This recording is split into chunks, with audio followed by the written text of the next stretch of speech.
Hey all, here are OS Reviews. Today we're taking a closer look at the Simbans TangoTab XL. This is a 2-in-1 Android tablet that also has a detachable keyboard case that sells for under $200. And specs include an 8-megapixel camera, 4 gigs of built-in RAM, 64 gigs of built-in storage, Android 10.0, along with a 11.6-inch Full HD 1080p display. So this is going to be a little bit larger than, again, most of the typical 10-inch tablets that we've been seeing. Otherwise, it should be a pretty stock version of Android, and it does have dual band Wi-Fi, built-in Bluetooth, as well as GPS, and in terms of the processor, it's using a quad-core MediaTek chipset clocked at 2 GHz. So again, for this price range, we're still talking about a relatively entry-level chipset. Price point is really competing with other options like the Amazon Fire HD 10, and the battery at 7,000 mAh is rated to last around 5 hours of web browsing and video streaming. There's a quick start guide along with a wall adapter, pretty typical stuff, although one notable thing here is it actually includes a barrel plug connection for one of the charging options, although you can also charge it using micro USB. So I do wish they would have gone with USB Type-C here in 2021. Really is one of the only cons in terms of the hardware is concerned. There's also some adapters if you're trying to charge it in other countries or regions. And finally, we have just the tablet itself along with the keyboard case. A closer look at the case, it's made out of this soft touch matte material, so it doesn't attract too much fingerprints, and there is also a slot for what looks like maybe a stylus, although it doesn't come with one in the box, and I don't believe this model supports pressure sensitivity. There's just the company's logo, and the top compartment here is magnetic, so it attaches into place without flopping around. And here is what the back looks like. You can see this metal strip is actually the kickstand part that can prop upright, kind of like a surface. And actually, this particular design is very reminiscent of the other 2-in-1 tablet that we reviewed a few weeks ago. So you can see there, they might be even made by the similar factory in terms of the case, and also with the Z10 being a 10-inch tablet versus this one, which is larger at 11.6 inches. And if we flip it open, we'll have access to the aforementioned keyboard as well as trackpad, and the magnetic flap here can also fold backwards when not in use. It will just stick into place like this to not really get in the way. Now, if I want to use the kickstand now, basically I can just pry on this part of the casing, and you can see that it's a continuous kickstand, so the metal here does give it a more flexible hinge, so I can stop at any point, including like this, for example, or I can pop it more upright. It will still hold the weight. It's pretty stiff and quite solid. Super similar to the VastKing K10. It has that same design, which is inspired by the Surface and gives you plenty of options in terms of using it at different angles. Technically, it attaches into this hard shell case and then wraps around a soft touch material. One of the other things I appreciate about the keyboard case is the trackpad is really spacious. It's almost as large as modern laptops, and so it's a bit oversized, very easy to move the cursor around, compared to the keyboard case on the aforementioned VastKing K10 has a much smaller surface area, as you can see there. So this one here is a much more cramped versus a lot more spacious.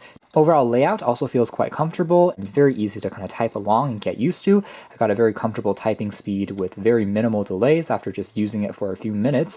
Tactile and responsive chiclet island style keyboard, although it isn't backlit, but for the most part works well. There's also some special functions like disabling the touchpad if you press on function and the spacebar to prevent any accidental triggers if you just want to use the touchscreen, and then just enable it again. And a top row which is dedicated to special shortcuts like a back, home, search, as well as access to some quick email clients, copy and paste, as well as media controls on the side. The only other slight omission from the software optimization would be turning the display off when you automatically close up the keyboard case. So right now, as you can see there is no sensor, it seems like, on this tablet. So when you close it up, it still remains turned on. You just have to remember to tap on the power key once yourself to physically turn off the screen and tap on it again to physically turn it on.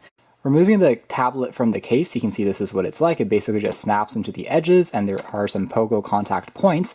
That is how it's able to then recognize the keyboard. Overall though, for a 11.6-inch tablet, it's actually surprisingly lightweight for only the tablet portion. That's because the body here is made out of a polycarbonate plastic and soft touch rubber on the rear, as opposed to something like metal. So it's not quite as premium feeling in a sense, but it is still quite durable and resistant to fingerprints and scratches. It is a good thing, I think, as well, in terms of it being more lightweight because of the larger dimensions, and when you're also putting it into the case also contributes to additional weight. The I/O that's labeled on the top, including a 3.5mm headphone jack, always nice to see, the micro USB port, HDMI port, full-size USB Type-A port, which is awesome, and also the micro SD card reader. The edge here, the buttons are accented in red, which also is a nice touch, and we've just got a front-facing webcam along with the stereo speakers, which are mounted towards the bottom region of the screen. First impressions in terms of the display, it actually looks quite good in terms of the sharpness, even though it's not a crazy, say, 4K resolution. I think for the price range, it is still very appropriate. It's a IPS fully laminated display. You can see how colors don't really wash out, and it still looks quite good. So right now we are at the maximum brightness, and even though there's a lot of studio lights which are hitting on the screen, it still remains visible. And again, if you are reading things at night, you can crank it down lower, and it has a pretty good range. You have access to gesture navigation. For example, if I can go into the web browser and then just go back home just by using swipe motions, just like that,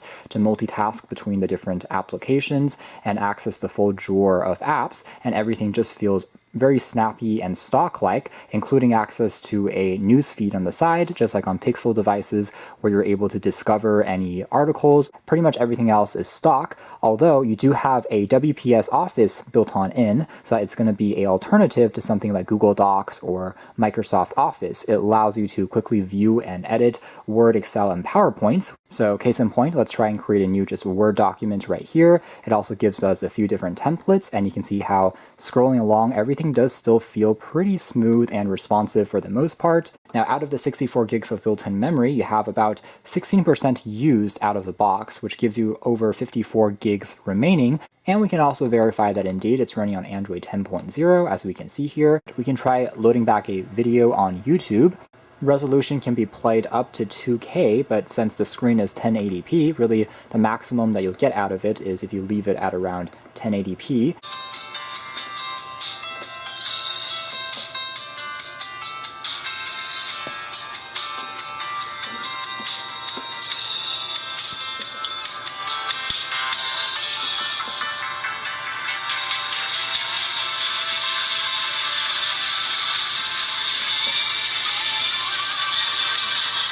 Alright, some takeaways here is the sound quality, I would say, is just average or really so-so. Even though it's front-facing and there is a stereo separation, it's hard to cover up. I do find it to be a little bit on the tinny side, to be 100% transparent. If you crank it up at the higher volume levels, it's lacking a little bit in bass.